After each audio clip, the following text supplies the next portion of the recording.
সরস্বতী পুজোর দিন আজকে তোমাদেরকে আমি ভিডিও ছাড়ছি লক্ষ্মী পুজোর। জানি দোষটা অ্যাকচুয়ালি আমারই। অনেক দিন ধরে ভেবেছিলাম এই ভিডিওটা আপলোড করব, কিন্তু সেটা আমার করে ওঠা হয়নি। কারণ সেই সময় এমনিও মায়ের পাও ভেঙে গেছিলো। আর এই ভিডিওটা করব বা আমি ভালো করে যে সুন্দর করে ফার্স্ট থেকে কী করেছিলাম না করেছিলাম সেসব দেখাবো, সেটার আমার সুযোগ হয়ে ওঠেনি। আর আজকে সরস্বতী পুজোর দিন ভাবলাম এই ভিডিওটা আপলোড করে ফেলি, এরপরে আর ভিডিওটা আপলোড করাই হবে না। তো সেই দিনকে ভেবেছিলাম পুজো করব না, কিন্তু যেহেতু আমাদের বাড়িতে একমাত্র লক্ষ্মী পুজোই করা হয়, তো সেই জন্য লক্ষ্মী পুজোটা করেছিলাম। আর এই সময়টা যা প্রেশার গেছিলো সেটা আমি ছাড়া আর কেউ জানে না। আগের দিন মায়ের কাছ থেকে ঘুরে এসেছিলাম, আর পরের দিন কেনাকাটি জোগাড়জাটি করে এতগুলো পুজো সামলানো, তার মধ্যে দিয়ে আমার বর প্রচুর হেল্প করেছিল, তার জন্য এই পুজোটা আমি সফলভাবে করতে পেরেছিলাম।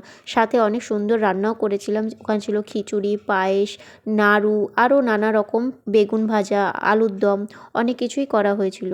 তো সেই সব করে আমি অনেক শান্তি পেয়েছিলাম যে এই পুজোটা আমি সফলভাবে করতে পেরেছিলাম।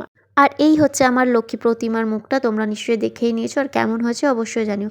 আর এই লক্ষ্মী মাকে জানো তো আমি নিজের হাতে সাজিয়েছিলাম, মুকুট থেকে নিয়ে কানের থেকে নিয়ে আরও অনেক কিছুই করেছিলাম। তো ভিডিওটা কেমন লাগলো জানিও। নেক্সট ভিডিও দেখা হবে। টাটা।